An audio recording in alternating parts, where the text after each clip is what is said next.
Neighbors in the village of Brock are saying no to a solar farm, but it's coming anyways.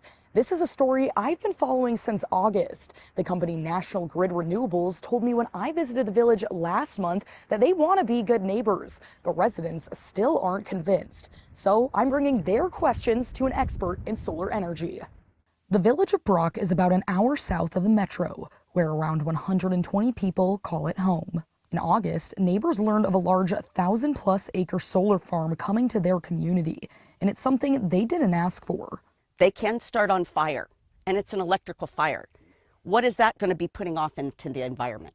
The company proposing the farm, National Grid Renewables, has been to Brock a few times to share their plans with neighbors, but they still have a lot of questions. My major concern as being the assistant on the Brock Fire Department is emergency management as a whole, with, in this particular case, fire being ours. To answer some of these neighbors' questions, I spoke to Senior Professor of Engineering Dr. Bing Chen with the University of Nebraska.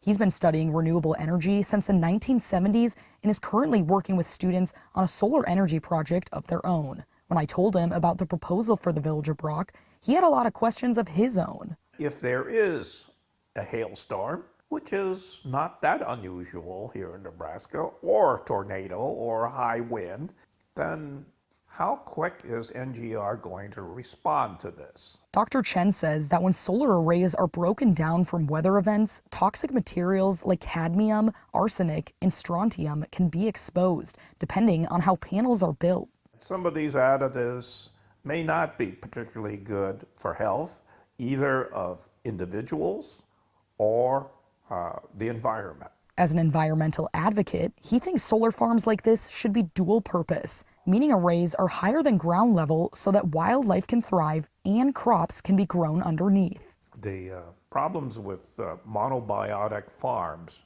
is that soils tend to be degraded and you have a loss of the ecosystem. But he understands the barriers NGR might face in doing this because dual purpose arrays are more expensive. There will be a cost differential to raise it higher. Are they willing to invest this for the betterment of the overall agricultural community of Brock?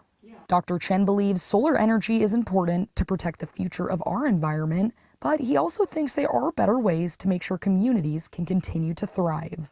I reached out to National Grid Renewables 3 separate times over the last 2 weeks, asking them to answer some of Dr. Chen's questions. As of Sunday night, I've not received a response.